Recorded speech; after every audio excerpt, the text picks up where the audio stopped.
Hello, beloved! Welcome to the Sacred Sister podcast, where we normalize the magic and sacralize the mundane. In this podcast, we open up dialogue on metaphysical subjects, self-healing tools, expanding consciousness, and deepening awareness. We're here to support you in co-creating a life full of healing, meaning, and magic.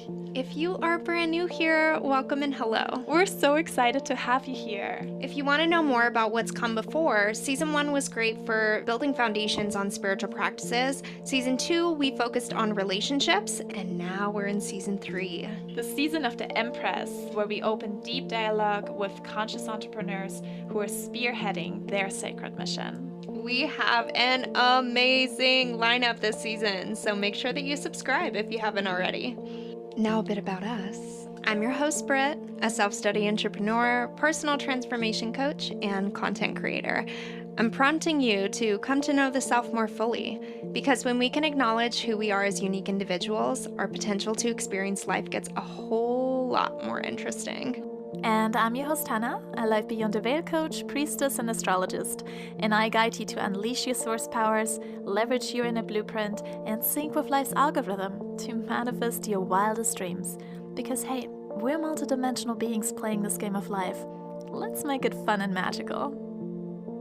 We are so grateful that you're here. And together, we're here to serve as your Sacred Sister. Let's dive in.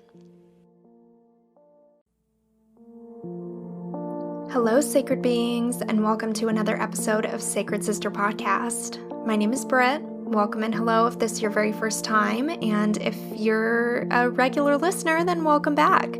We're so excited to sit down today with Jaclyn Costello.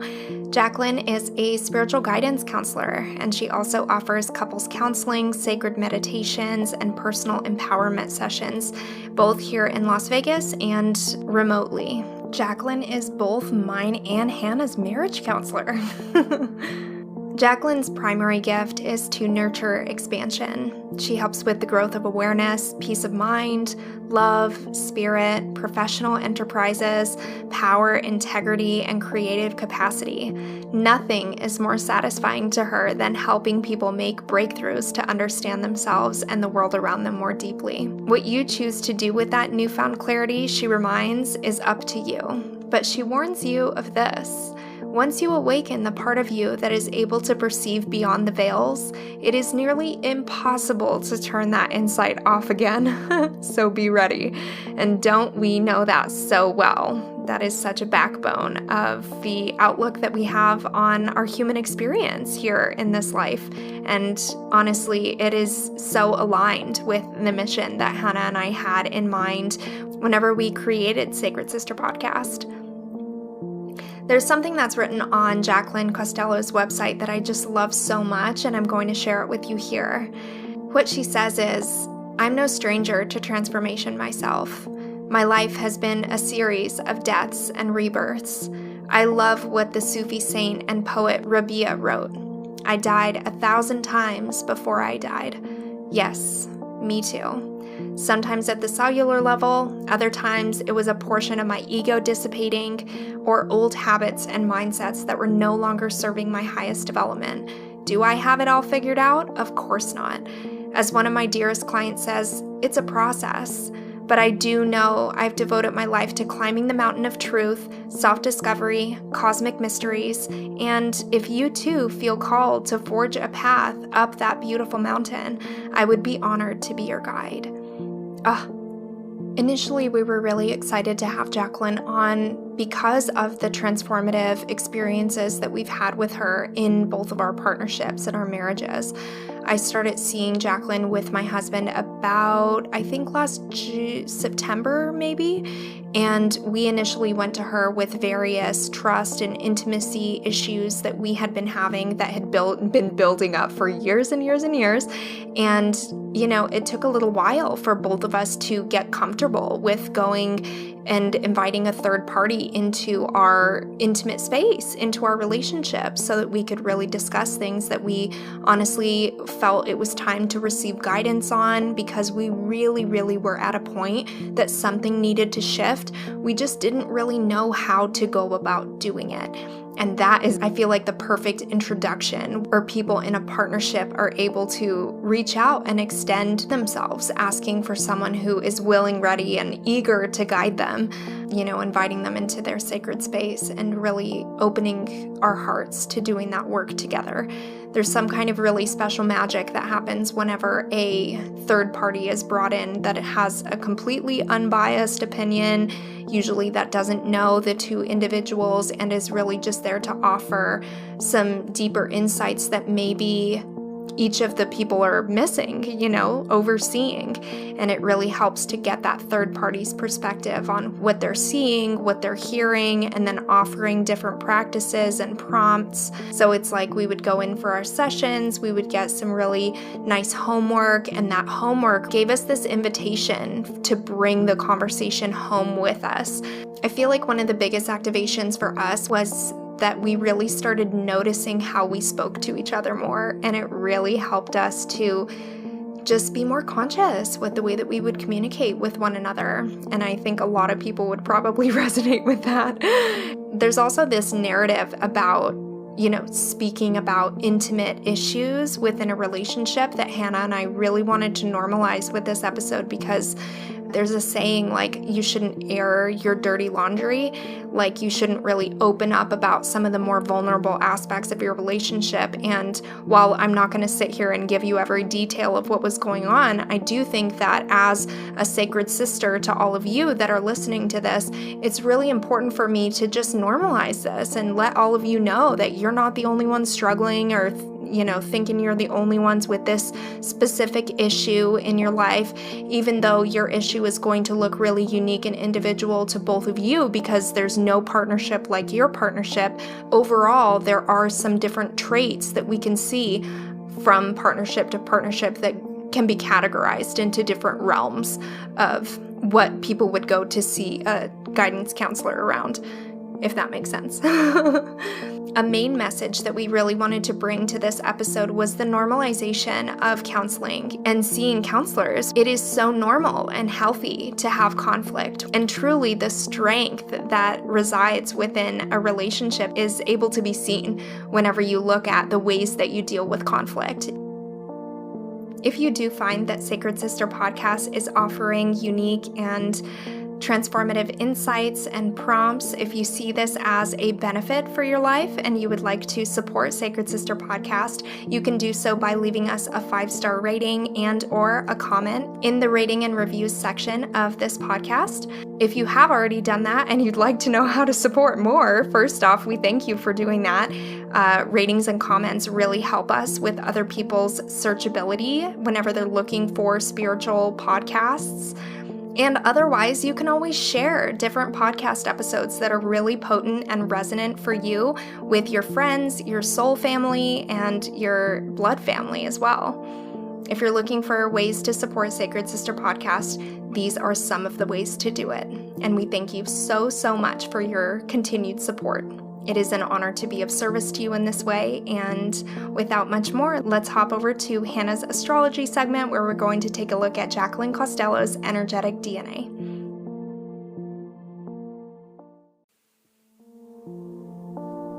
Hello and welcome to the astrology section. This is Hannah, and so today we are looking into the inner blueprint of Jaclyn Costello. Her sun is in Aquarius in the 2nd house. So the archetype of Aquarius is the rebel, the innovator, and humanitarian. Jaclyn is able to look outside of the box and is creating a new tradition that is different from the norm. The sun in 2nd house gives her a very grounded approach to life and a deep connection to Mother Earth. The 2nd house is the house of tradition and conservatives.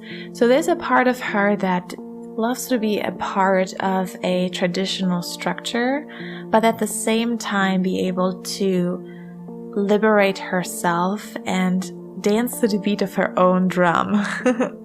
And she really does that beautifully as a spiritual counselor. So instead of just being a counselor in the traditional sense, she is combining all the traditional pieces of it, but also brings in that spiritual sense where she doesn't have to follow any rules besides the ones that she creates for herself. And that makes her Sun in Aquarius very, very happy.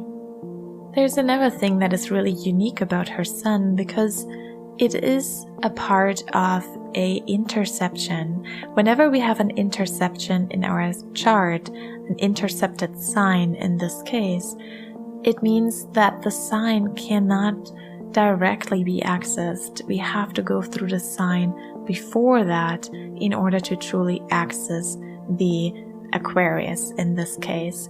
So for Jaclyn, she has to go through Capricorn in order to really know and learn how to shine her Sun bright.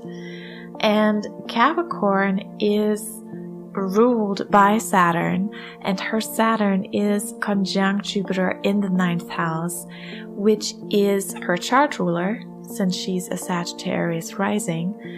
And all of those are archetypes of the teacher, the professor, the guru, the spiritual awakening, the one who shares experiences and higher knowledge, the one who travels and discovers the world. And she will share a little bit about it in the interview. She has traveled the world and experienced so many different cultures and countries and customs and traditions from others, and she really allowed it to inspire her and open her mind and awaken her spirits. And after that, she made the decision to become a professor. And so we see that the spiritual journey that she was going on, this nomadic way of living, was a part of that interception. She had to go through that in order to truly know, where do I want to settle down? Where do I want to create roots? Where do I want to bring in my financial abundance, which is also the 2nd house. And then, just as I was saying, her rising sign is in Sagittarius. She is a natural explorer, teacher, and guide. She loves to experience all kinds of different ways of living, and especially since it's conjunct her Neptune, especially the spiritual realms, especially the realms of dreams, the realms of poetry, film, soul healing, anything that allows ourselves to truly flow with life and follow one's heart and intuition and let the soul speak. And it's so interesting because the seminar that she created for the university, the UNLV Honors College, was called Poetry, World, and Spiritual Thought. So it is so beautifully aligned with her inner blueprint. And then her moon is in right between Libra and Scorpio in the 10th house, also conjunct Pluto. So that one shows that part of her life direction, part of her calling, first of all, it's very important for her to have a calling. Moon in the 10th house shows that the self-actualization, the self-fulfillment, the career is something that she needs. She could not just live as a housewife or as partner of someone and that's it. She needs to have her own career and her own role in the public and have influence in her community in that way. And the way that she loves to influence others is through that moon between Libra and Scorpio. So holding space for others to see the beauty, which is Libra, in the dark, which is Scorpio, the transformation, the rebirth, the breakups and the breakthroughs and the breakdowns, all of those things is Scorpio, and the moon is helping her to hold space for people who are going through this, who want to either up level or want to heal from a breakdown, from a break up, or are ready to transform their lives, their relationships in a way that is more aligned with their life direction that they are moving towards. So all in all, Jaclyn is a down-to-earth rebel who holds space for others to see the beauty in transformation and explore the world in a mystical and poetic way of living. And if you now feel inspired to have your own inner blueprint reading with me, you can go to hannahchristensen.com, my website, and book your very personal reading. And we can do all of this and more with yourself. And so you can really find out who you are on the deepest level and what your highest potential is and how you can work with any challenges that are coming up in your life and make the best out of it to create this fun and magical way of living that only comes from being aligned with one's inner blueprint, just like Jaclyn is. And that is it from me. So without further ado, let's move into the interview with Jaclyn Costello, and she's guiding us on a beautiful journey, a beautiful prayer. So allow yourself to relax, sit back, and enjoy. Oh, sacred sister, a kindred flame, may we light one another. From the ashes rise, oh, we rise, oh, again.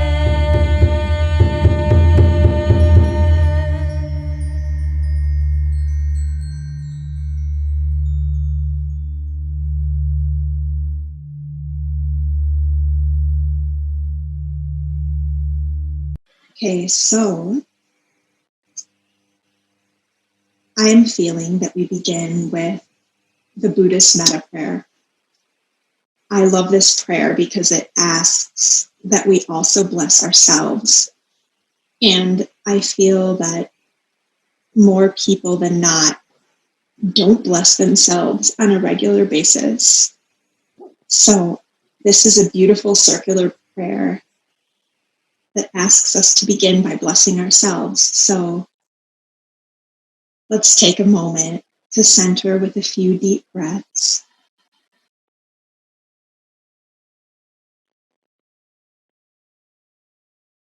Breathing that vital life force into any part of the body that needs to be reinvigorated or nourished.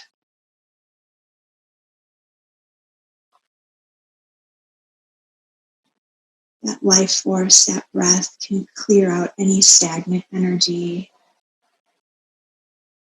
any worrisome thoughts, any bits of darkness can all be cleared away through that breath.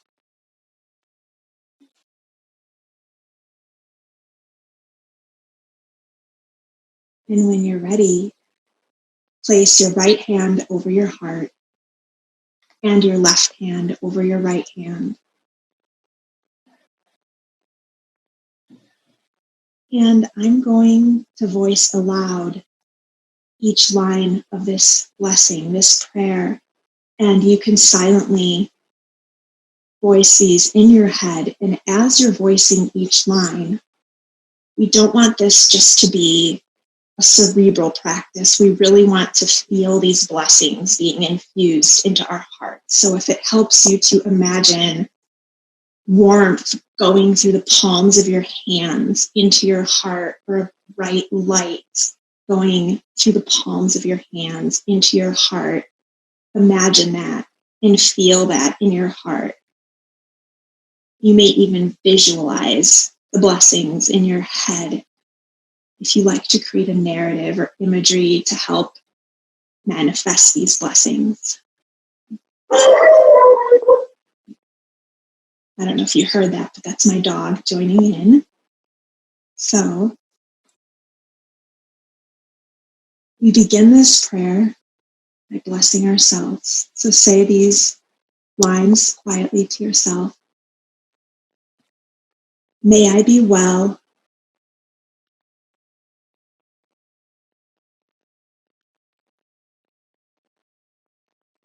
May I be happy.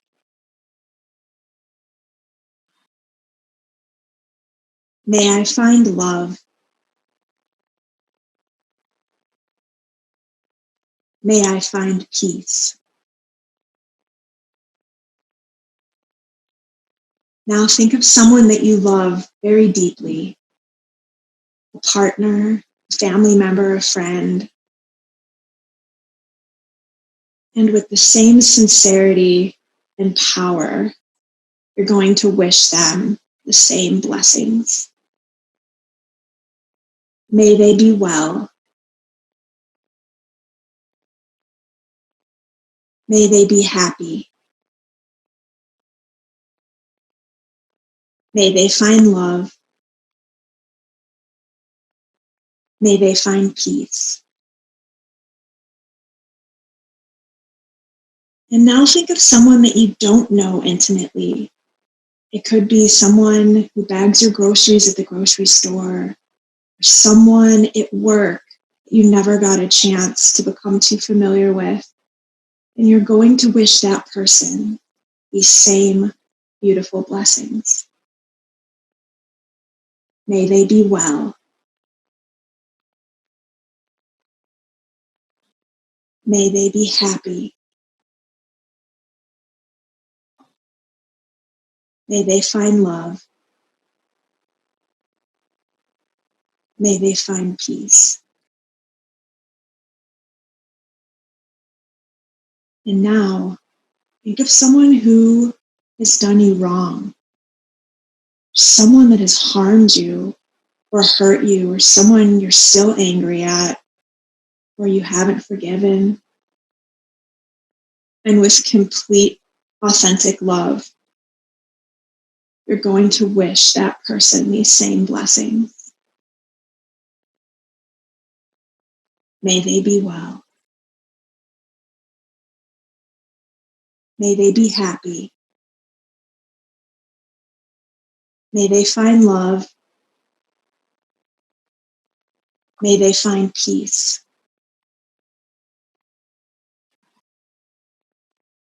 And now, think of all the living beings in existence, all of the people, all of the animals, all of the plants, the trees, every sentient being. And you're going to wish all beings these same blessings. May all beings be well. May all beings be happy. May all beings feel love. May all beings feel peace.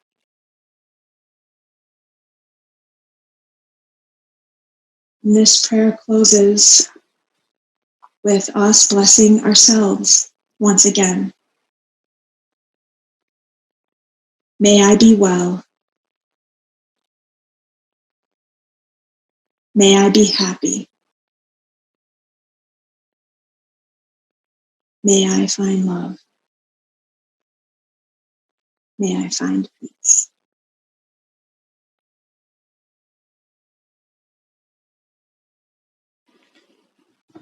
Wow. Thank you so much. That was absolutely beautiful. What a powerful prayer that was. And I've read about it before, but I've never actually experienced it like that. And it's so powerful to bless ourselves, to start with blessing ourselves and ending with blessings ourselves.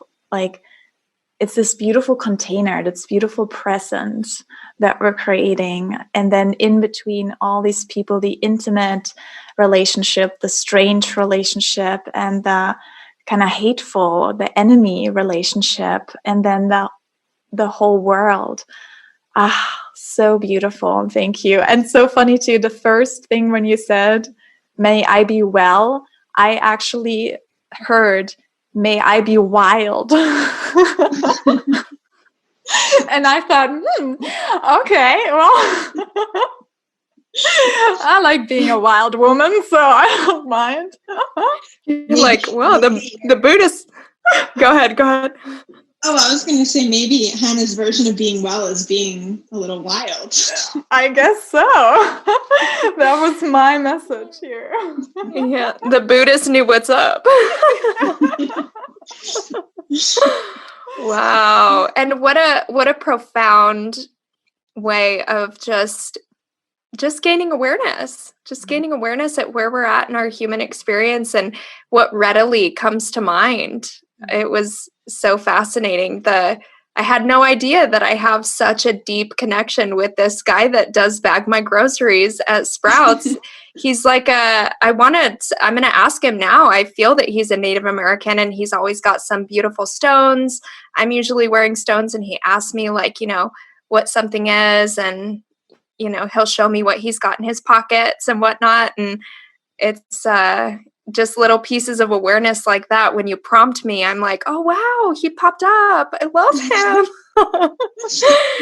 And then, and with the enemies too, I had no idea my first initial bully from 5th grade was going to pop into my mind. Wow. I don't feel that I have avid things against her at all anymore still, but just the pieces of awareness. It's so fascinating. Yeah, I find too that sometimes the same person will pop up again and again, and I don't question that or try to force myself to find a new person. I just believe that they must need the blessings again, or I must need to experience giving those blessings to them again. So I just let the same person or people pop up again and again if they do. Absolutely. Wow. Thank you so much for offering that for ourselves and the audience. I feel like this is just I feel like this like puddle, this little oozy puddle. It's such a nice way to get started. So grounded into our emotions and just grounded into our reality. I feel like this is such a potent differentiation for myself, at least whenever we started sitting with you, and the way that I even came to know you, which I'm going to mention in the intro, of just literally Googling spiritual counselor Las Vegas, and you were the second person that popped up. And I'm really curious to know what obviously our audience is already getting a feel for the differences between a spiritual counselor and maybe a more conventional format, especially if they've had counseling experiences that they're not so resonant with. But what would you say are some of those differences between what you do and maybe a more conventional format? That's a really great question, and I'll answer it as best as I can. I think I am allowed to take perhaps more liberties because I'm not a licensed clinical psychologist. I'm not an MFT. Sometimes I'll have a client who is a more traditional therapist, and they'll express feeling constrained in what they can offer because of some of the boundaries they're meant to set with clients. And of course, I have very firm boundaries when appropriate and where appropriate, but it's not in anything goes situation. But we can incorporate working through things via words or language, which is similar to traditional therapy. But also I work a lot with energy and do a lot of soul work and pull from my own very full life of having worked with amazing shamanic teachers and indigenous healers and Sufi masters. And so I feel I have a very blessed life, and I've come across some incredible beings on this planet and had the opportunity to learn from them. And I can freely infuse that into the counseling. And I do where appropriate, because I think it's important that we meet people, of course, where they are. And we need to speak a language that they understand. And it's interesting with couples, as we may talk about the couples, each individual may be at a completely different place and speak a slightly different language. And so I need to find a way to interact and guide and help heal that resonates with each of them if they're in different places. And I'm sure that traditional therapists have to do something similar too. But I think perhaps one of the biggest differences is I don't feel bound by any set of rules or guidelines other than the ones that intuitively feel important for me to set with people, if that makes sense. Mm-hmm. Yes, and we totally forgot to welcome you. Well, this is like the movie when they show some of the movie and then the title comes on, so it's okay. It's a non-traditional intro. I like it. My favorite type of movie. So, Jaclyn, thank you so much. That was such a beautiful, potent meditation. Thank you so much and welcome. Welcome to Sacred Sister Podcast. We're so grateful to have you. Thank you for inviting me. I was so happy when you reached out. I remember the last time all three of us were together was after the rape and sound meditation healing ceremony. And we were sitting together on the floor talking about these peculiar gifts that our fathers had given us. And it was such a fun conversation. I thought the three of us need to get together again at some point. And that was quite a while ago. So I'm so happy we've connected, even if only virtually. Yes, exactly. It was a no-brainer to have you on, and I hadn't even had it come to my conscious mind yet. I think probably because this is just such a personal aspect of my life, and it doesn't really come into conversation that much with the content that I put out, at least. But you've just been such a transformative figure in my relationship and partnership and marriage. And then Hannah started working with you as well. And I know that both of us just have such a high regard for the work that you do and the way that you show up for people and the transformative nature that you've kind of woven into our lives and into our relationships. Yeah. Thank you so much. That means so much to me. I really appreciate it. It's such a special episode too, to have you on, where both Britt and I have worked with you, with our partners together.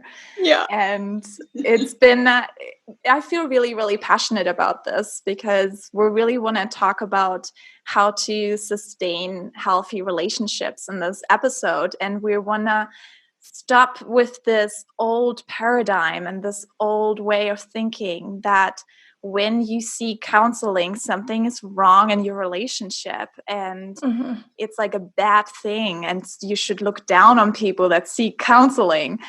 And we really want to just like talk about it and be like, hey, this is amazing. And it's so important for people to have a coach, to have a third party in the relationship. I was talking to my sister-in-law and she was saying it's just so normal for us to go and check on our car, especially here in Germany. You have like a car check every single year where you just check if everything's good with the car so you don't get any major blowouts, and get into major accidents.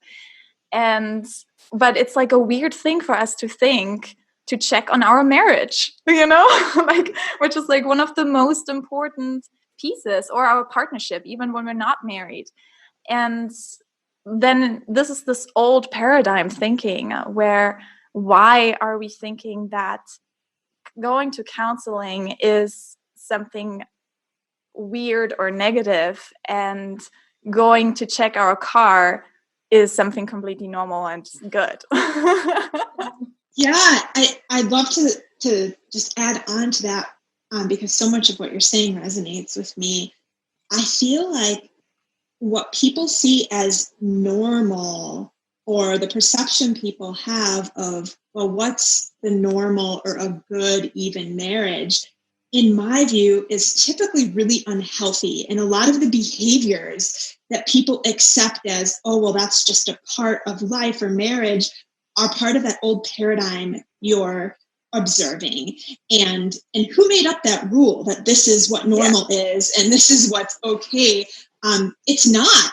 And a lot of the behaviors people exhibit or tolerate are really, really harmful and hurtful to our spirits, abusive to our psyche. And so I think, maybe what you're talking about, this perception about going into counseling when something is wrong, and that's part of the old paradigm, it is important to shift the expectation of what counseling is. It's not because something is horribly broken necessarily, but maybe it's to level up or to gain a deeper appreciation and love of each other. And I'm seeing more and more like beautiful conscious couples come in, and they're so wonderful to work with because they're a part of that new way of viewing relationships. Mm-hmm. And so, it isn't about helping them see that there's even a better way to live, because sometimes it is when people think, oh, well, relationships are supposed to be hard. I'm like, gosh, where did that come from? I like your kind of this car analogy.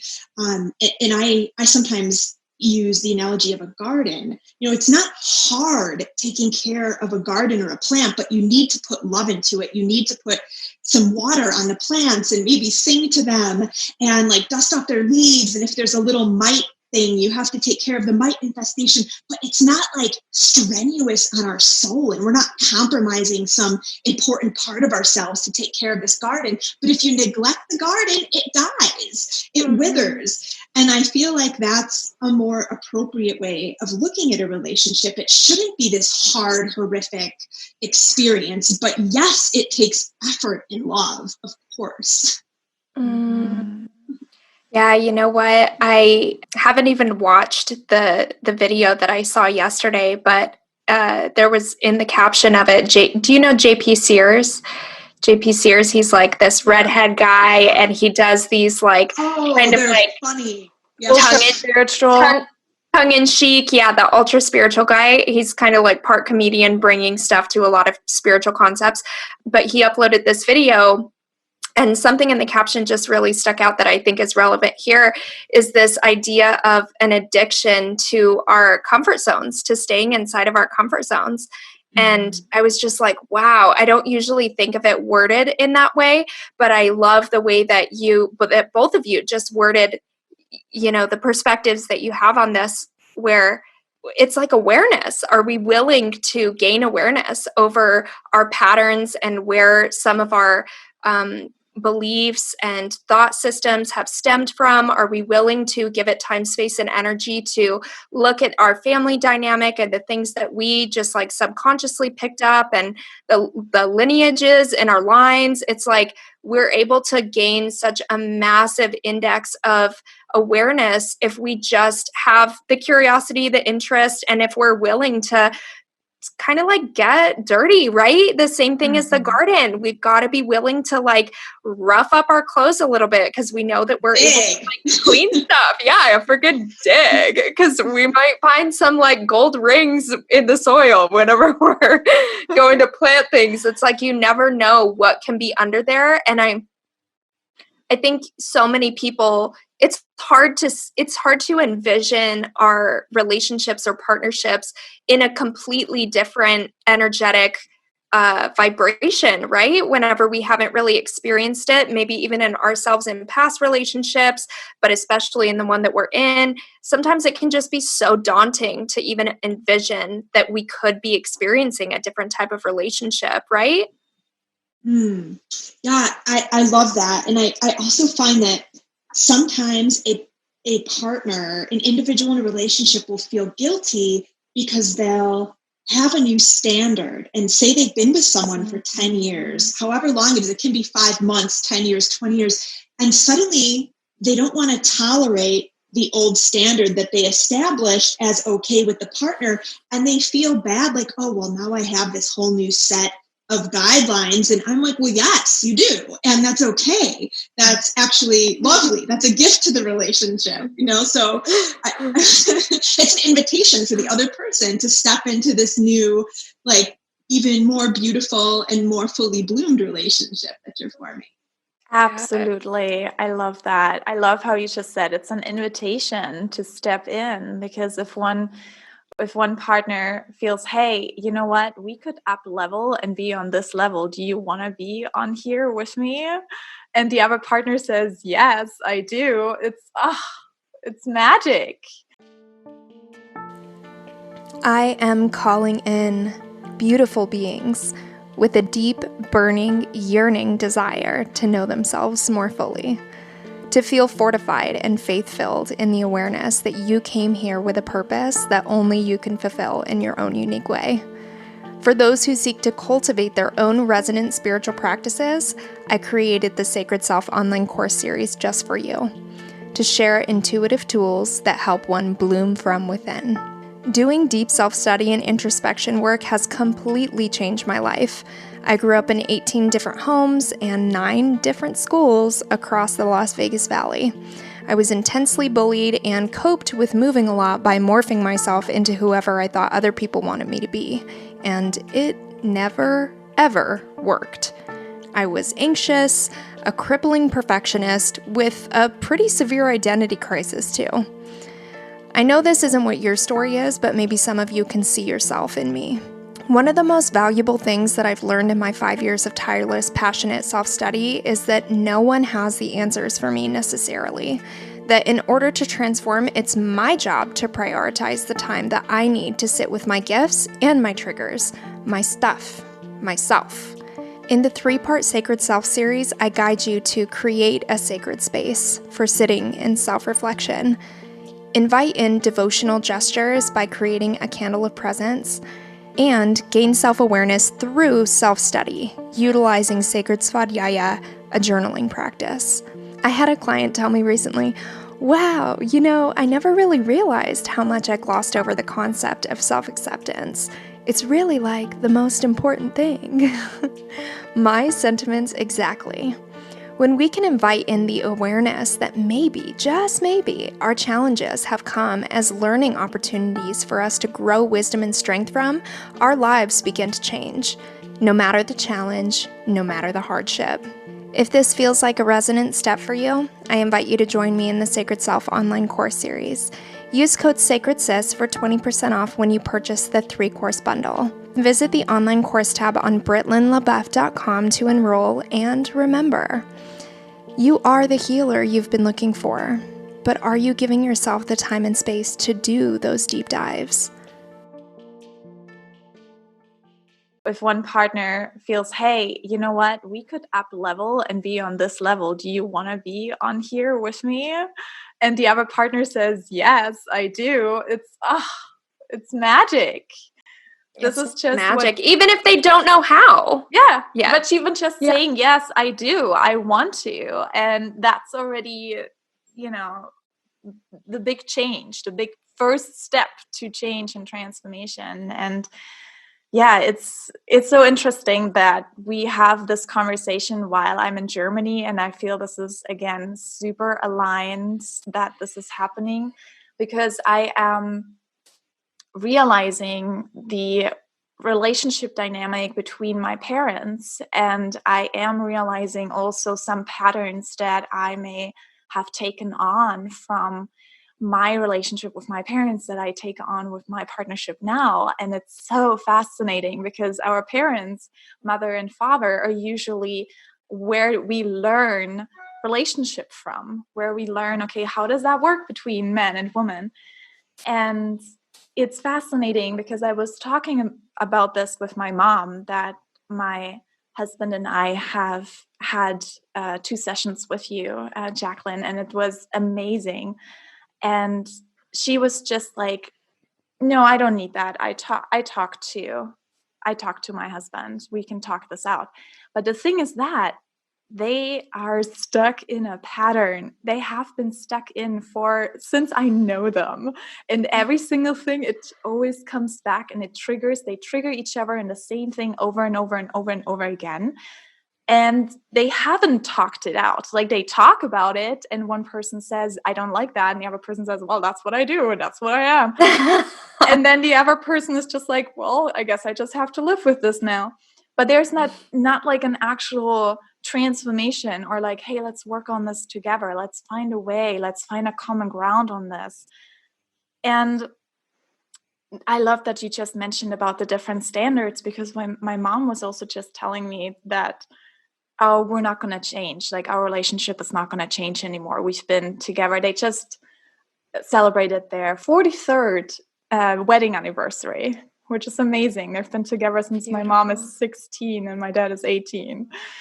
And so, I mean, obviously, relationship is transforming throughout this time. And she believes that there is no way for them to change that dynamic anymore. So I was wondering, for you, Jaclyn, have you experienced it with like couples that have been together for a long time? Is there a time where you say you just can't grow anymore? You can't, because it's just so stuck in the comfort zone. It's like you just can't.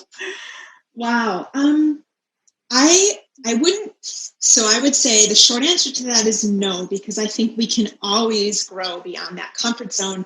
However, I have experienced with people, someone doesn't want to, or they want to stay in the relationship, but they don't want to make the necessary changes to stay in the relationship. And so there's this conflict going on within them there. And so there's certainly times when relationships, that contract is over, spiritually speaking. Like, the people have given each other everything they were meant to give each other in this lifetime, and each of them has grown as a result of it. And they're perhaps not meant to grow together anymore. And it's not for me to point out or determine when that is. Even if I feel it, even if I see it and intuitively feel it, it's not for me to say. I'm there to help people gain more awareness so that they can come to the deep knowing of what they need to do with their life and relationship. But I guess the short answer is no. I think people can be together for a very long time and still be growing and still be moving out of their comfort zone, and growing together too. But I do see sometimes one or both of the people, they reach a stalemate and they're done. Mm-hmm. Is that, would you say, is that the time where usually any kind of counseling or coaching just doesn't work anymore? Or are there other times where you would say, okay, it's not going to work anymore, the relationship is pretty much over? Well, I think, I've helped couples lovingly divorce or lovingly divide from each other. And so, I mean, what I feel, and I've experienced this personally, one of the hardest relationships to let go of is when you still have a deep love for the person and they haven't done anything horribly wrong in terms of, some great deception, but it's just not right. And you two aren't supposed to be together any longer. And you're holding on for whatever reasons. And it's been done and it goes past its expiration date. And I've helped couples who come in and they're like, we just can't get away from each other. And we need to, because there's these, it's hindering them, and there's a lot of pain and they can't move on with their lives. And it's typically not there's some unhealthy elements to their relationship. It's not like they have this perfect relationship and they've suddenly just decided the time is up. But I think that's a big initiation, is to need to break off or break away from someone that you do still feel a great love and appreciation for. And so there's still a benefit in counseling, even if the relationship is on its way out or you have very little hope. There's still a great benefit to having a guide help you through that process. Mm-hmm. I love that. Teal Swan is also talking about this with a YouTube video on conscious uncoupling. And it's just so beautiful, because in a world where also divorce is being seen as such a negative thing and breakups, it's so beautiful to see, hey, there is a way, just like you were saying, there is an expiration date to anything, and it's okay. Yeah. It doesn't mean that the relationship failed. It doesn't mean that all these experiences that the people had with each other are any less meaningful or was any less valuable for the time being or any less beautiful. But it just comes to an end at that time, and that's okay. And I love how Teal Swan says, no relationship is ever over. It just transforms. And it goes, you may go from intimate lovers to friends or to strangers, but it transforms. And there's always a way when both parties are conscious to still create a beautiful uncoupling process and then create a relationship where both of them can feel safe and shine even brighter and evolve in their own way in a more fulfilling way for both of them. Mm-hmm. I love that. I think I'm always really curious to see little ripples of what's going on, at least from my perspective or perception in the collective. Hannah and I are both coaches as well. And what I'm seeing with all the clients that I'm meeting with right now is that it seems like all of them are having these reckonings about their relationships and these pieces of awareness that they're gaining. And a lot of the leaning into their own intuition in all facets of their lives also brings in with the relationship and this immense self-inquiry and questioning of whether this is the right relationship or whether it's the one or whether it's good for them, or sort of these narratives that people are realizing actually have this sort of dualistic nature or quality to them, where it's like, is it good or is it bad? Is it right or wrong? Is it going to last or is it not going to last? Where it's almost this reaching this desire to grab this like resolute knowledge over something, rather than sort of leaning into that feminine, experiential, sort of intuitive guidance that's within them, and also recognizing that ultimately the power resides within us of all relationships that we have in our lives, whether something does meet its expiration and we decide that we are to move on. We have the power of perspective over how we move on, and that we always have the ability to see the gifts and see the lessons, see the things that those people taught us. And, even if it doesn't last forever, it's like this sort of narrative also needs to be questioned, because at what cost? At what cost is it beneficial to continue doing something? It's almost like this, in some aspects, like a denial of self, like a denial of the things that they want to experience in their own lives? Or do they want to stay with the relationship just to, continue the relationship and grow the years that they're spending together? I love that. And you're reminding me of a few things. Well, impermanence, for one. I think so much of being alive, the entire process from birth to death, is a great big lesson in impermanence. And of course, letting go of a relationship, whether it's through loss or death, as Britt, I know you've experienced like very recently and very deeply, or it's through the death of a relationship symbolically. It's just a piece of that lesson of impermanence that's leading up to the biggest lesson that we may experience in human form, which is when we pass from this form to the next, the impermanence of us being in a physical human body. And so you're also reminding me of what Hannah said earlier about her own parents and noticing some of the patterns, and what she was saying too about the opportunity we have in our relationships to break ancestral patterns or family patterns or observed patterns that we've seen in the relationships that were our models, whether consciously or subconsciously growing up. So, we're gifted with this opportunity to notice, okay, here's the pattern, here's the cycle. When I break this, I'm breaking it perhaps for the first time in my life, but also for the first time in the lineage of the women in my family, because say our mothers had the awareness of, okay, we're in this pattern, he's how he is, I'm how I am, but this is just how it is, or I'm just going to commit to this.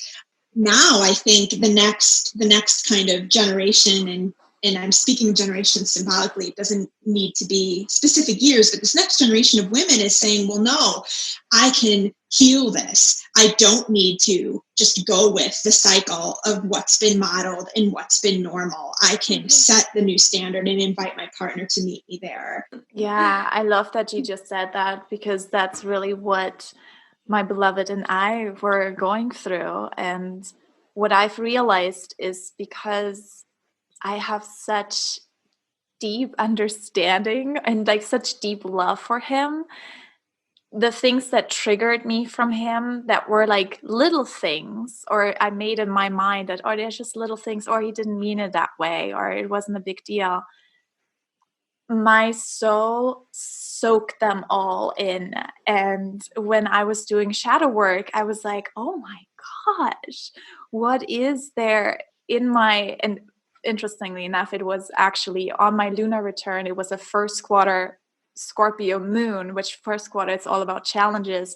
And I'm a Scorpio moon. So it was like, bam, I got like the whole wham of the energy. And I'm like, whoa, what's even going on?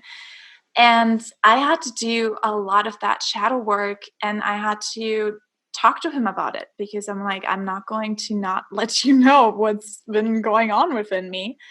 And it was really, really hard for him at first. And it was such a beautiful moment, though, because he said, you just broke my heart, because I really shared of like how I was feeling, and very vulnerably. But then we realized I broke his heart walls, and it actually helped him to like open up on such a more vulnerable level. And it was just such a magical moment, because we had to do all the shadow work together and had to go through this dark night of the soul together, where I usually do this on my own and I come out into the light and then I meet up with him again. But we did this together, and that is so, so powerful. And I'm just recently, literally since that moment, first quarter moon in Scorpio, that's not even a month ago, really deeply leaning into the space where I do shadow work with my partner.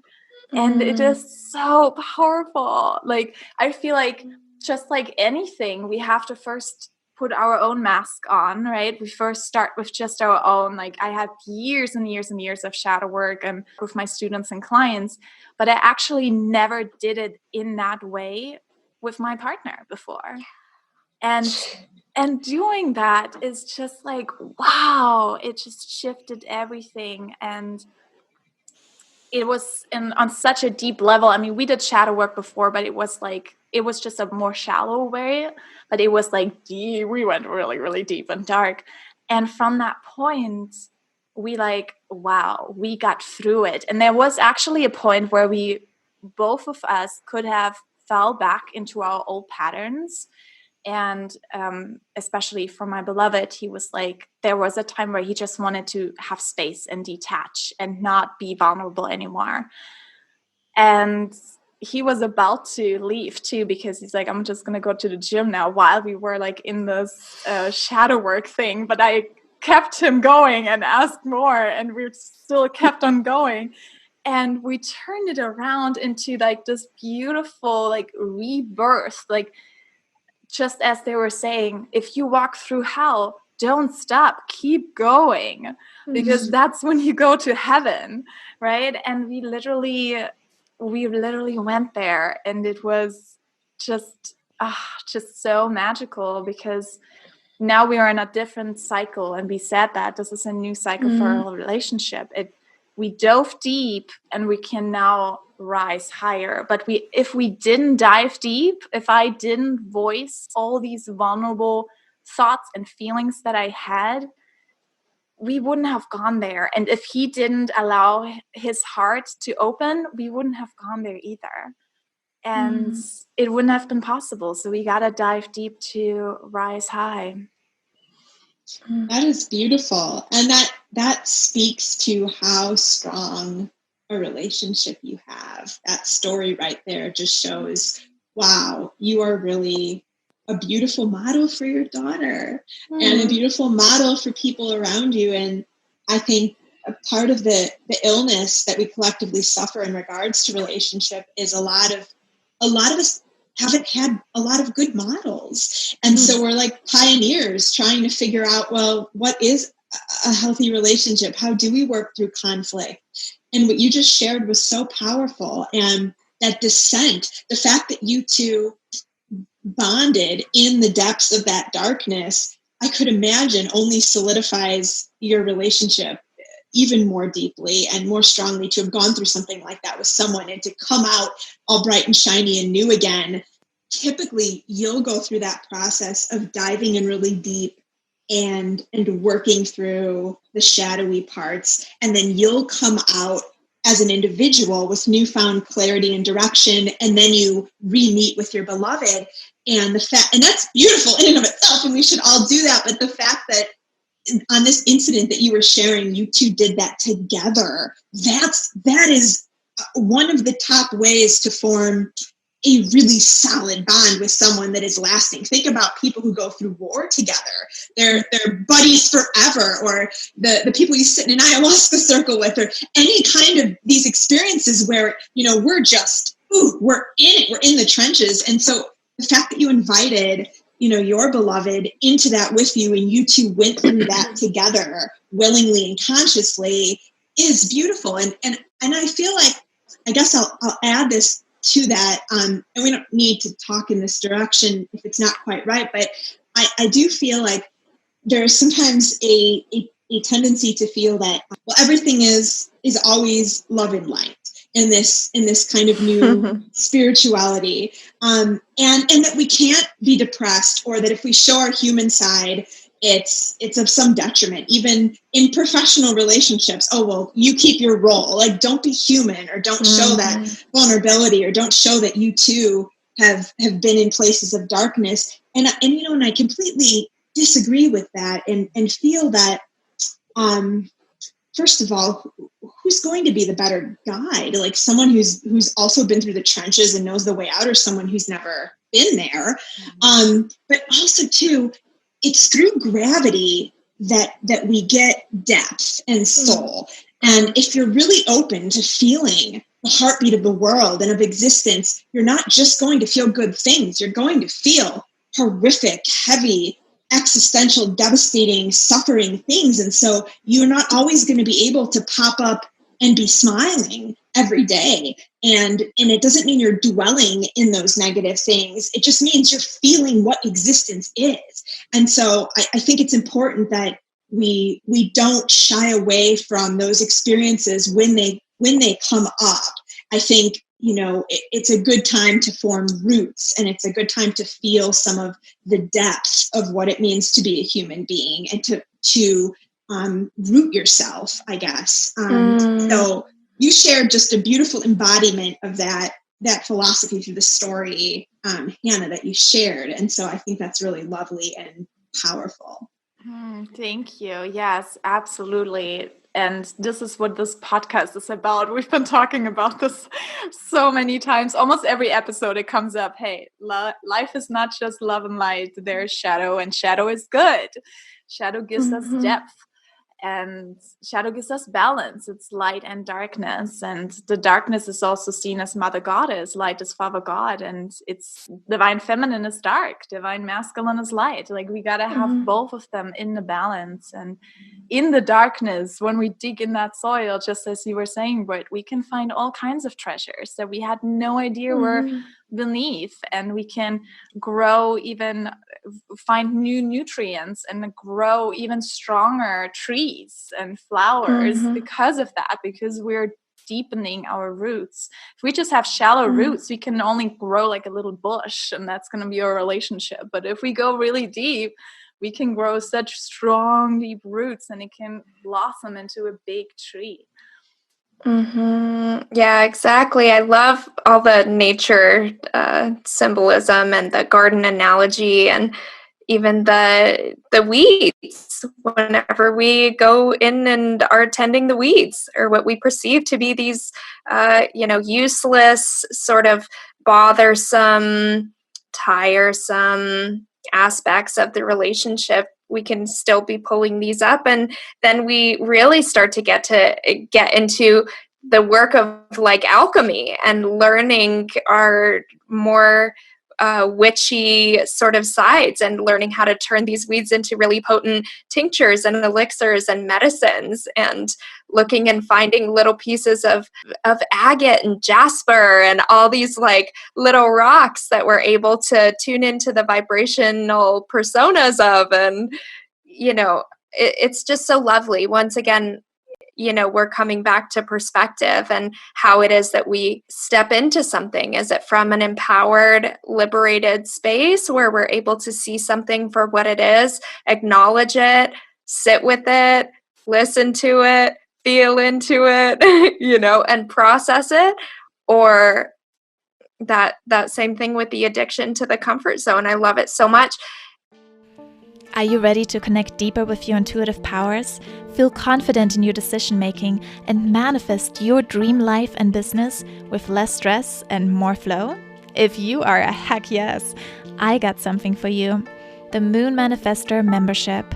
Learn the algorithm of life, find out what portals of opportunity are opening up for you each month, so you no longer have to second guess yourself and try to force things to happen, but you can playfully up-level your life while enjoying the journey.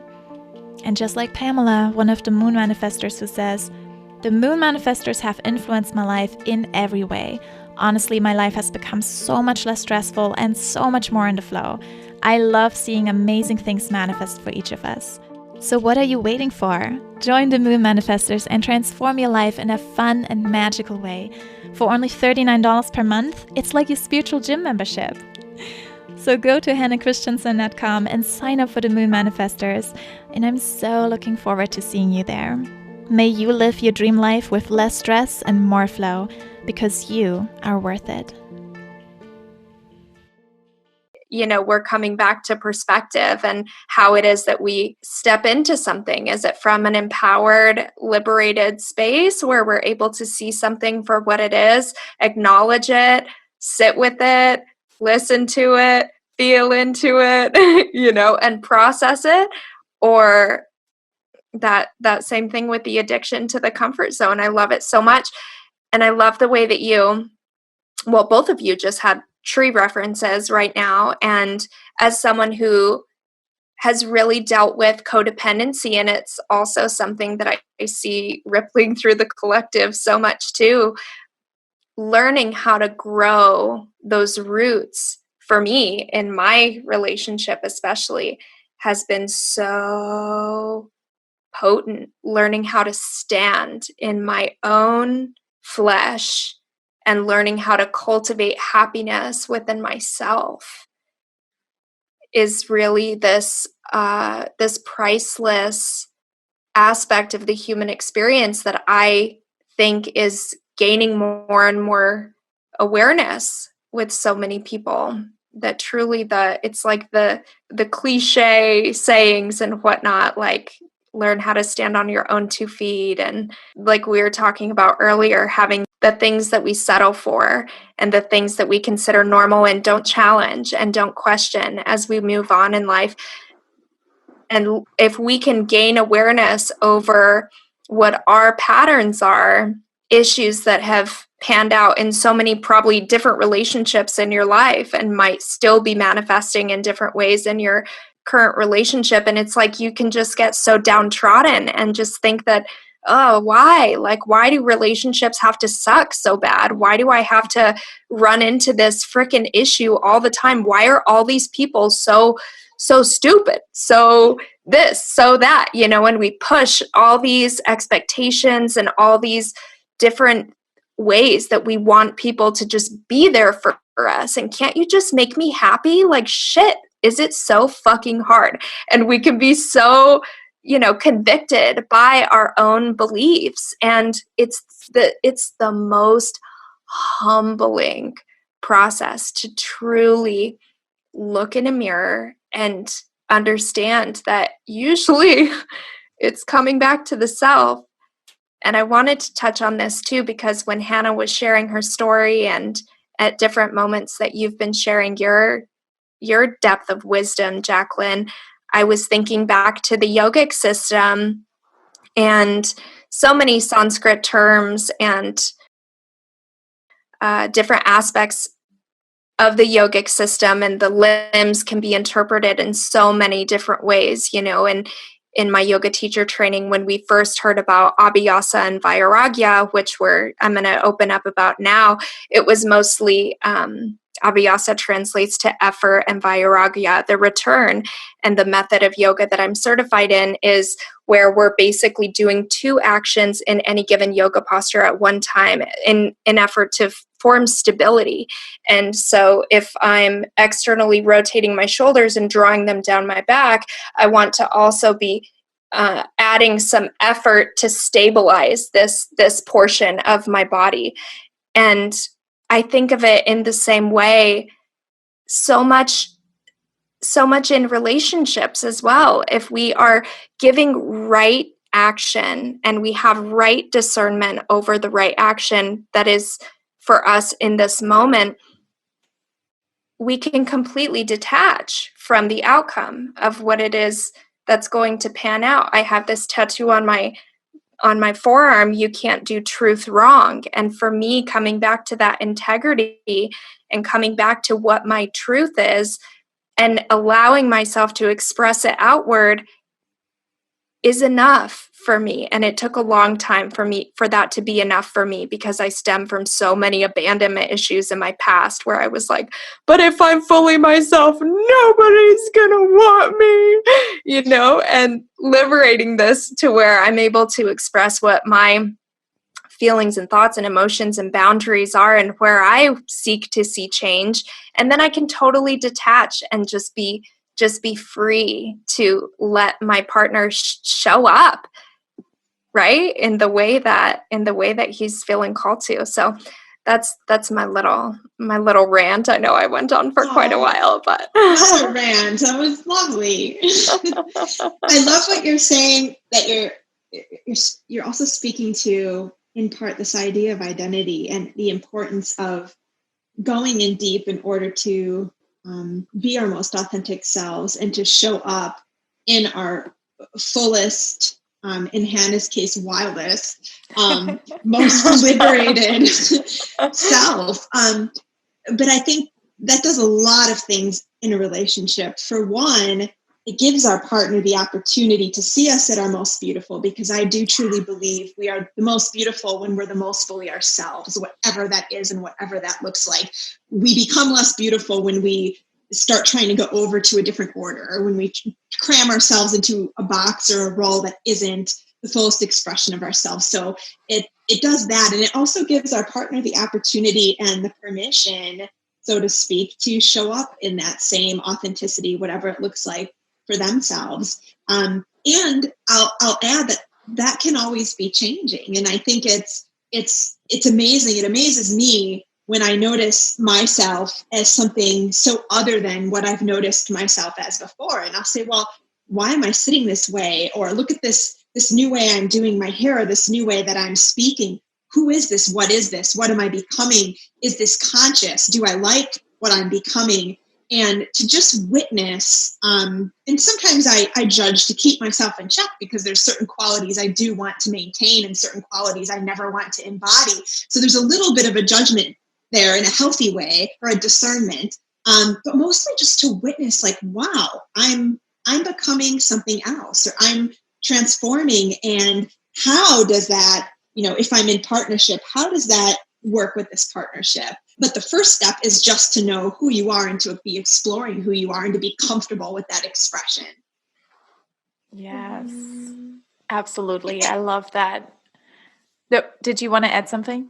Well, I was just going to echo a little bit of what Britt was saying. And she said, yeah, I know it kind of sounds cliche to say the things like, well, you need to know who you are first, or be comfortable in your own skin, or be autonomous. And I think there's a reason that, she gave that little announcement or said, maybe this sounds cliche. I think that's just so true. So we don't need to call it even cliche. That's just true. The more we know ourselves and the more we are healthy in providing ourselves with love and clarity and direction without needing anything outside of ourselves, except maybe a connection to the source or the divine, the more we can feel supported and loved and powerful without anything externally, the better we're going to be in any situation or any relationship. So I feel like, yes, that may sound cliche, but only because it's true. Oh, I was just going to say I should have discerned better, because a lot of people can see it as a cliche thing and like look over it kind of, but it truly is like the deepest truth. And also, since we were talking about patterns, I feel like what I start noticing too in the collective is that there's on one side, there are people that just want to stay in a relationship and make anything work and really compromise so much of themselves just to make that relationship work. And then on the other hand, there are people that are so independent, but there is something inside of them where they do want to have a partner, but then they only want to have a partner that matches them. And what I've noticed is that there is also at the same time, while we need to like learn how to be independent and how to take care of ourselves, there's also a need to understand compromise and learn how to compromise. And I feel like that is the power of the feminine as well, because the feminine is the unity, the coming together. And I love the origin of compromise. And I said this before in another Sacred Sisterhood episode of ours. Compromise, it comes from common promise. So creating these common promises is so important too at the same time. So what I notice is literally two extremes, like also for my clients, I often get two extremes, either on one side that takes in anything and anything goes kind of thing, and I just stay in that relationship because I want it to work. And on the other side, the very independent, that is, I just take care of myself and my needs come first. Where do you feel like, what do you see, what kind of relationships come into your awareness? And also what would you say as a suggestion or as an advice to bring that more into balance? As you were speaking, the answer was coming before you even asked that question. So I suggest to couples that there's certain parts of ourselves, and I ask on the inquiry form that I have everyone fill out individually before I work with them. I ask a lot of questions to get to know their inner world and their inner workings and how they see themselves and what they want to become and what they need to let go of. And one of the questions is about your deepest values or your deepest qualities of self, the things that really are you. You might call them, if you want to use soul language, like these are my soul traits, or these are the pieces of myself that if I compromise these, I'm compromising my soul's journey and my soul's path and who I really am. And I don't feel it's healthy to compromise those. So there's a lot of common promises, which I think is beautiful. And that's actually one of the podcasts I listened to when you shared that. So there's a lot of common promises we'll make as a collective in a relationship. And it's extremely important to view those promises with full sacredness. And so I think this is another kind of old relationship model versus new relationship model, maybe, is seeing a compromise as some kind of sacrifice of self. Mm-hmm. I don't like that, because I don't like thinking, oh, I have to give up something or some essential part of me to be a part of this other thing, versus like, oh, no, it's easy for me to make choices in my life based around the promises that we've made each other. If I'm in a relationship and I get some amazing opportunity in a different country and my partner is really set on living here or near family or something, it doesn't feel like a compromise to me to say, okay, well, we'll stay here because that's kind of what we've talked about, or that's what's really going to make you happy. But I think it's important to make a distinction between when we're making a choice, whether individually or in the relationship, are we doing it at the expense of our soul's peace and deepest knowing or not, because I don't think we should compromise that. For me, that's something I see people becoming deeply depressed, or they lead a life, as Thoreau would call it, a life of quiet desperation. So I don't think we should ever compromise our soul's kind of divine essence or calling or traits. And of course, we need to know what those are in order to be able to say, oh, I'm compromising that or not.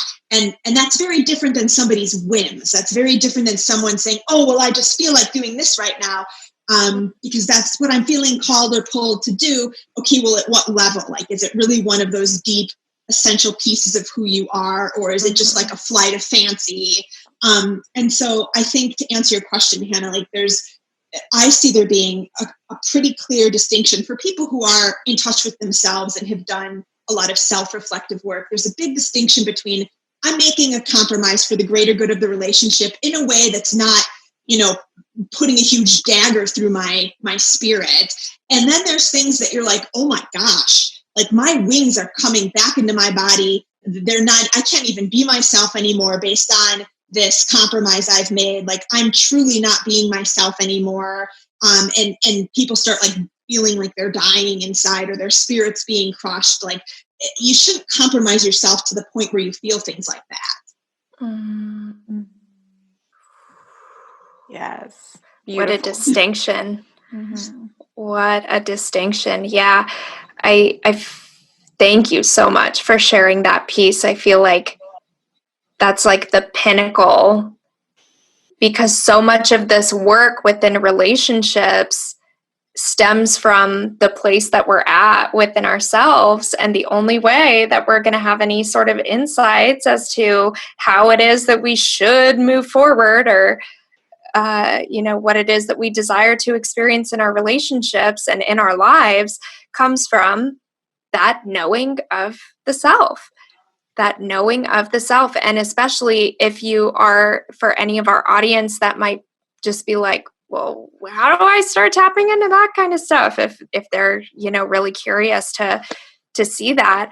I mean, Hannah's an astrologer and offers these really, really incredible archetype playbooks for different, do you usually recommend for your sun, moon, and rising signs for the playbooks? Yes. So those are literally to play with, because they give you little prompts on your sun, moon, and rising sign.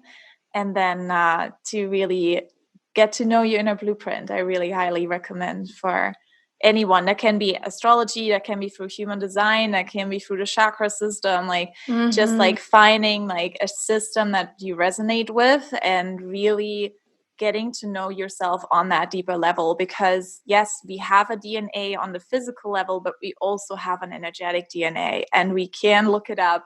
There is a map for it. There is a system. And it makes life so much easier, because then you know those deeper values of what you have and what you can't compromise, and you know what's important. And it helps with the whole self-inquiry and the whole self-fulfillment and evolution of the soul. Yeah, and the beautiful part about all of that is that there are so many different systems and so many different maps that we can look into within human design, within astrology as well, not only learning about yourself, but also looking at synastry or composite charts with the people that you're in a relationship, and that be that intimate partnership, somebody in your immediate or extended family, anyone at your job, your boss. These are the intricate ways that we can not only gauge a system and look at it for our own maps, but gauge and see what is being activated in so many other ways, and then sit with those and inquire within. Don't just take it for face value and say, oh, this is law.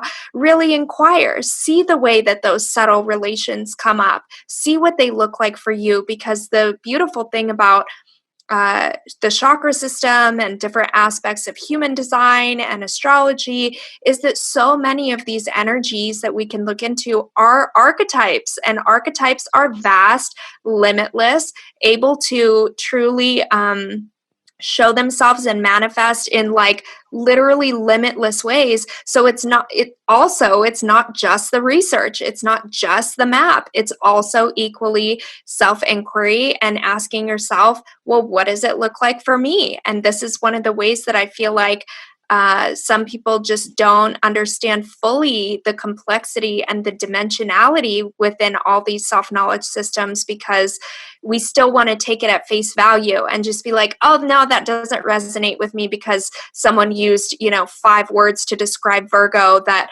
are 5 of the 7,000 words that we could use to describe Virgo. And it does us a disservice with that contracted awareness. Yes, and I love that you just mentioned that with synastry too, because this is one of the things, like we can look into 2 blueprints and see what is the highest potential of that relationship. But no system can tell you this is what's going to happen. Nothing is set in stone. It always comes down to what kind of inner work are we doing on an individual level, and then also on the relationship level. Because ultimately, each relationship that we have with every single person has challenges, period. We're going to trigger each other. That's what it is. And we can see, okay, how are we working with those triggers? What are we doing with them? Are we using them as fuels to help us evolve and transform? Or are we using them as walls to like make us detach from each other and fight?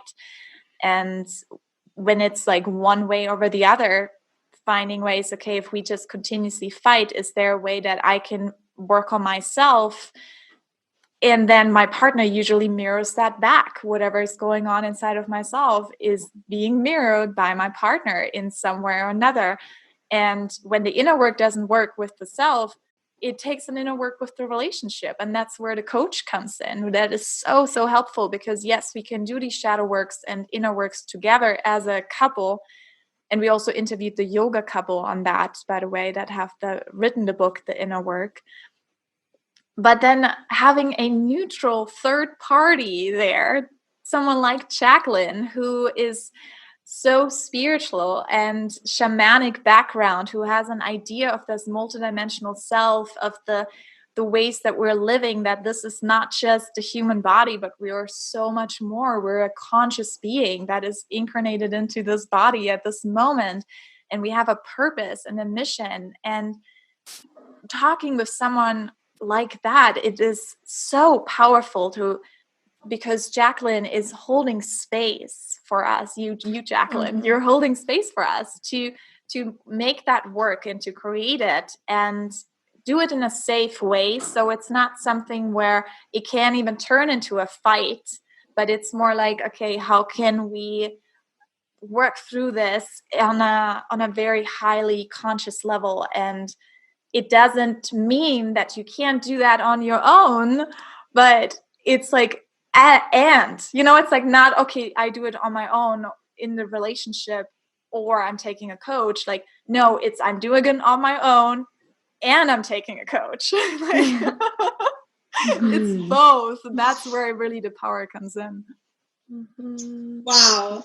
Like lovely shares from both of you. And something that came up for me to share, when Britt was talking was, you're both sharing all of these different incredible ancient modalities or forms of coming to know the self, and who am I, and how do I show up in the world, and what is most important to me, or as I was saying before, like what is my soul's calling, as to make sure I honor that and don't compromise that.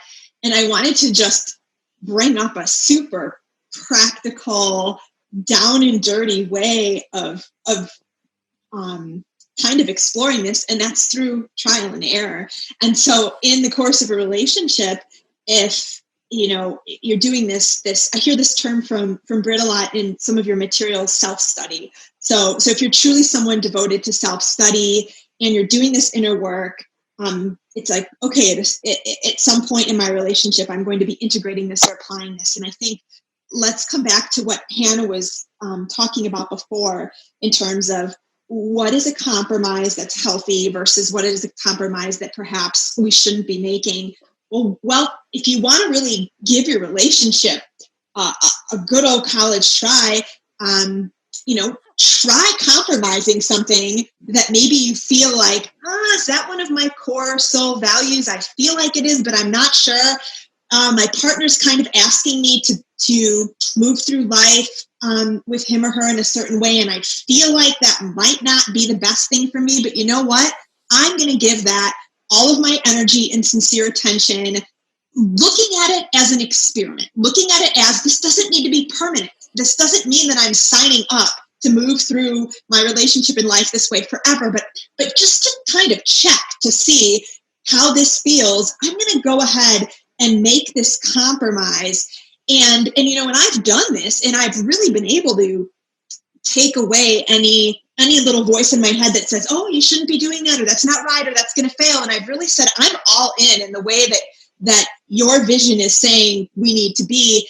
And then I'll check back in with myself. And it comes naturally, because if it was a bad decision, it's going to be felt pretty clearly, and for an extended period of time, where you start to sink into, a place of just knowing that, hey, you weren't listening to your intuition when your intuition said you shouldn't do that, but I'll still sometimes give it a try because I'm so devoted to the relationship. And I'm like, well, maybe I'm wrong. Like maybe my intuition isn't right this time, which, is never the case for any of us. But, I'm like, okay, let me feel into this. So another really nitty gritty modality is just good old fashioned trial and error. And, to the extent that you can do that without having your life cave in on you, of course.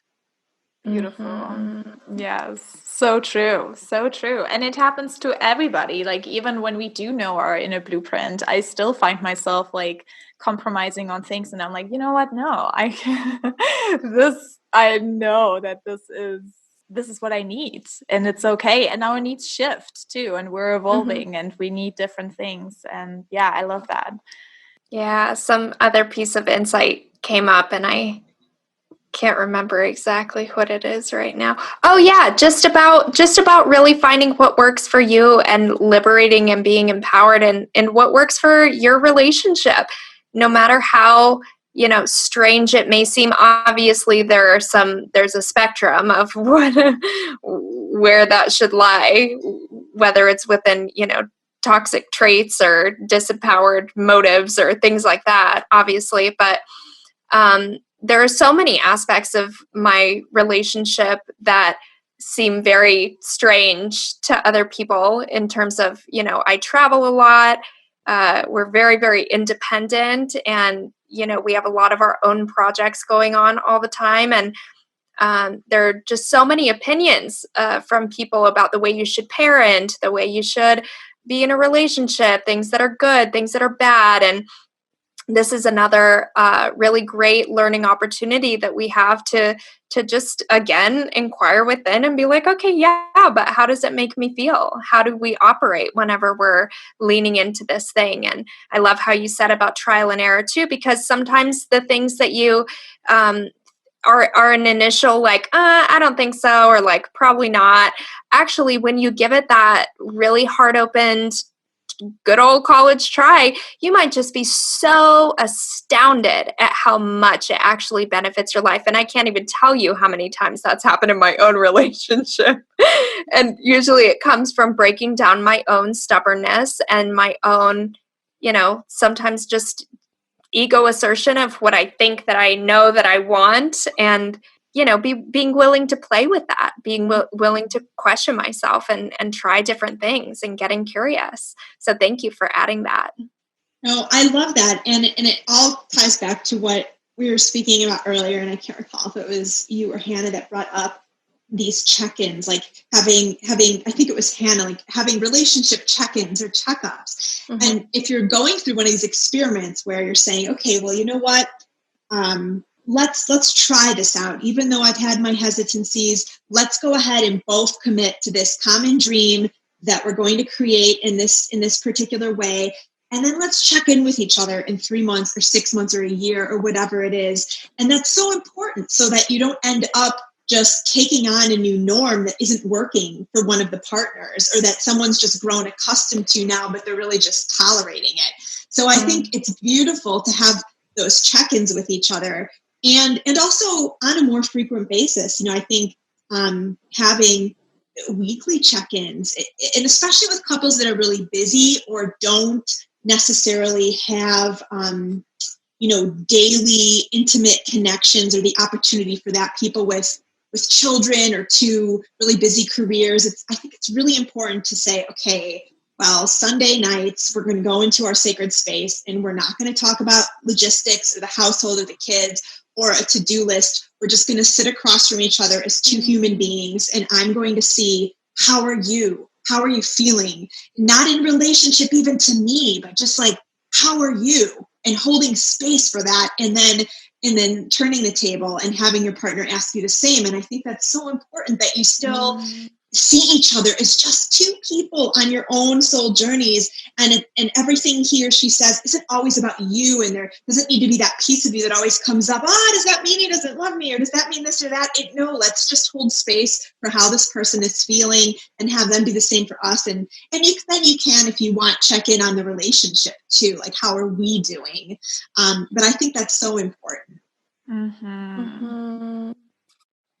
Yes, those sacred times, scheduled sacred times. I love that was something that we really started implementing. And Hannah, I don't know about you too, but whenever we were Hannah and I both took Sophia Sundari, who's also been on the podcast, her tantric, she calls it the Limitless Love online course. And those were some of my most vulnerable moments, whenever we carved out that sacred time and really created an altar space together, consecrated it together, and even just doing little simple things like sitting down and eye gazing, or sitting down and him witnessing as I, stand up and circle around him and show him my fullest feminine embodiment for, 45 minutes or an hour.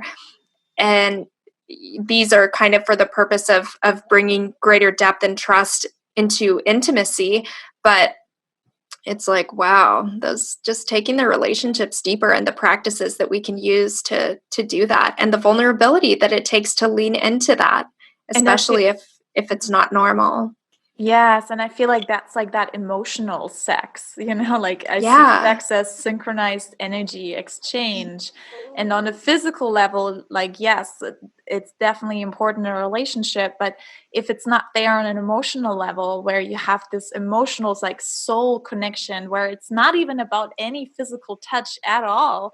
Yeah. But it's just like, okay, let me look into your eyes, and I just hold space, and I see you as fully who you are, and I love you and accept you unconditionally.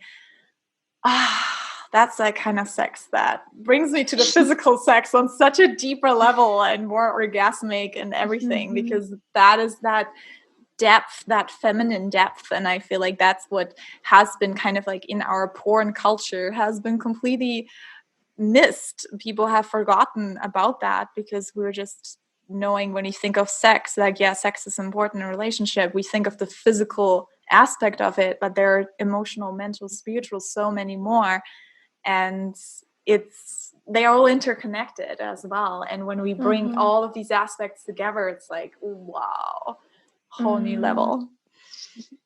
Yeah, doesn't it just feel wonderful to be seen? I think that is, what a gift for somebody to really just see us, really, just beyond all the layers and the veils, and to completely see us, and to feel loved in that moment, on top of feeling seen. I can't think of a better feeling.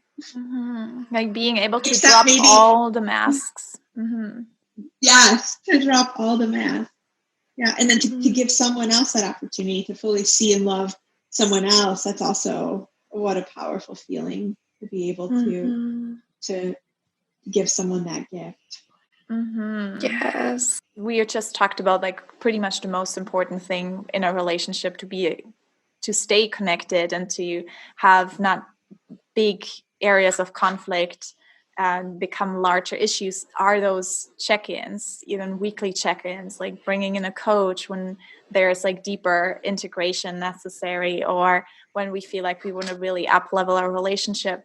Is there something that you would say is like an advice that you want to give to people that want to get started, or maybe even an experience that you've had with a couple that went through a really, really hard and challenging moment and they turn it around, and what did they do by turning that around and still sustaining the relationship even though they thought they're going to break up? Well, I'll bring up what I, in my experience, have seen as the most difficult obstacle for people to overcome. Let's see if you can guess what it is.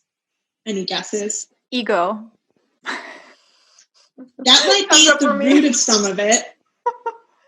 That could be a part of it. I mean, it's infidelity. I think in my experience, that deception and infidelity can mean whatever it means to your own container based on the kind of established, comfortable rules of your own relationship.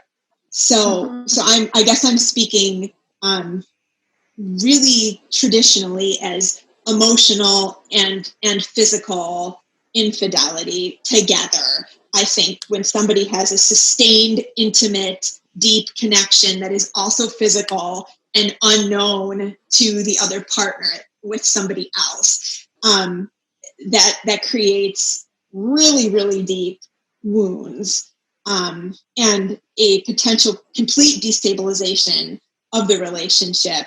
And the trust needs to be rebuilt, and often the sense of power in the person who was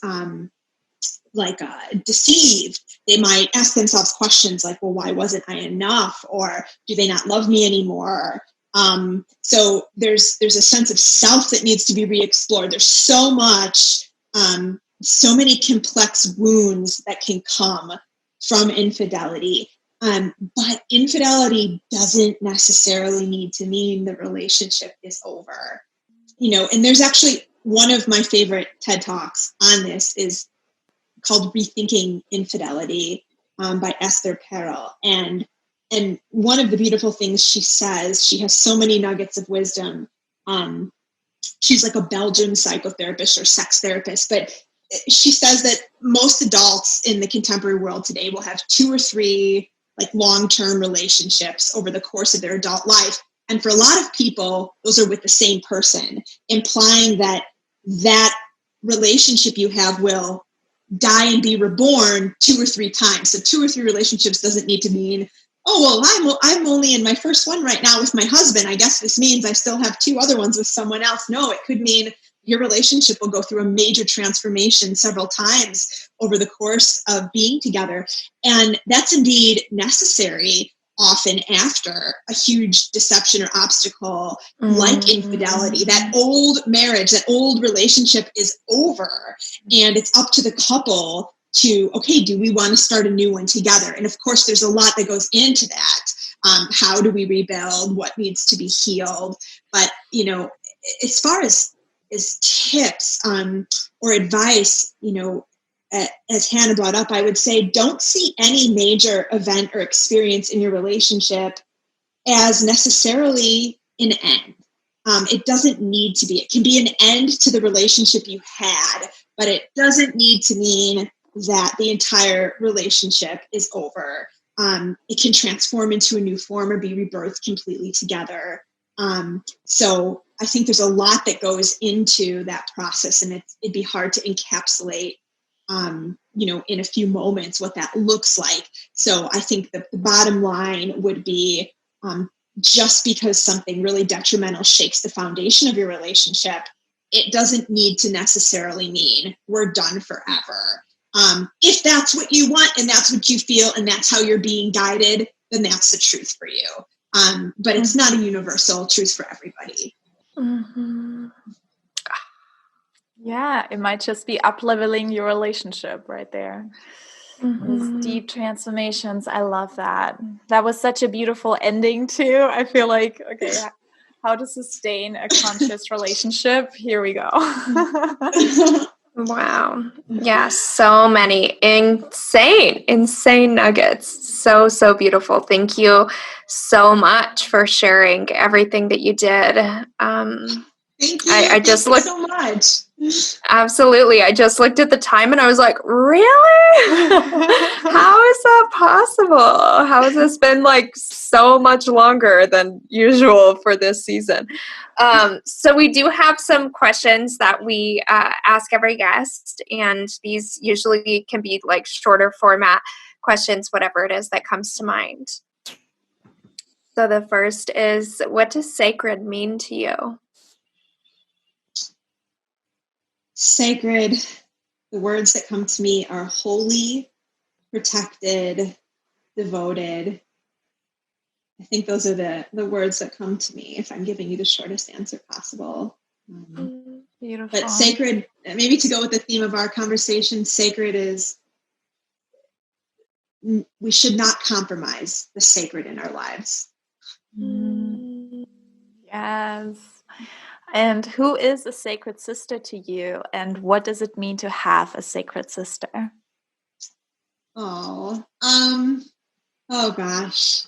I just talked to her the other day. One of my best friends on this or any planet and in this or any dimension, because we have traveled to many together, is Carrie Hayden. She lives up in Portland. And what does it mean to have a sacred sister? We have held sacred space for each other for so many years now through such intense transformative experiences with such love and tenderness and non-judgment, but also, we don't let each other get away with things. We will gently and lovingly point out things that we notice that to help each other out. And so I think that's a big part of sacred sisterhood, is holding each other through the process of transformation with complete love and non-judgment, but also you're guiding each other and helping each other out. So beautiful. Hannah and I talk about this with sacred sisterhood all the time. What a beautiful, such a sacred relationship that is, as these guides for one another. That was beautiful. Thank you. And the last is, what are some ways that you make something mundane into something magical or sacred? Wow. I think we can infuse our own sacred energy into anything through the joy of being alive. I think everything can be a sacred moment, and every object around us can be a sacred object if we give it love and we see the moment we're in as having joy in it. So I think it's the alchemist in each of us that's able to just take whatever life force energy exists around us and kind of breathe it through us and just and share it with whatever's around us and make it sacred. Yes.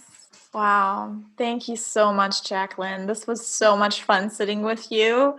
And for anyone who is listening to this and is like, I want to work with her, where do they get to know you? How can they reach out to you? And what's coming up for you? Well, the most thorough way would probably be to go to my website, growwithsoul.com. So growwithsoul.com. And you can explore there. And there's a link to one of my other sites. And you can find out more about my offerings. And what's coming up for me right now, a lot of deep one-on-one work with clients and also with couples, but the group things, because of the current state in the world, are put on hold. So there's a lot of just going in deep because people are already, I think, in a place of a lot of introspection. So we're able to go even deeper together or as couples with me there to help facilitate as a guide. So that's it. Beautiful. Beautiful. Yes, thank you so much. As always, these conversations totally take me for a whirlwind. I think, maybe it might go. So I go in with some vague expectation, and then it just is always just this huge world that I never could have anticipated. That was so beautiful. Thank you so, so much. And for everyone that's listening, we thank you so much for sitting with us. And we hope that each and every one of you has an amazing and blessed rest of your day. Namaste. Thank you so much. Namaste.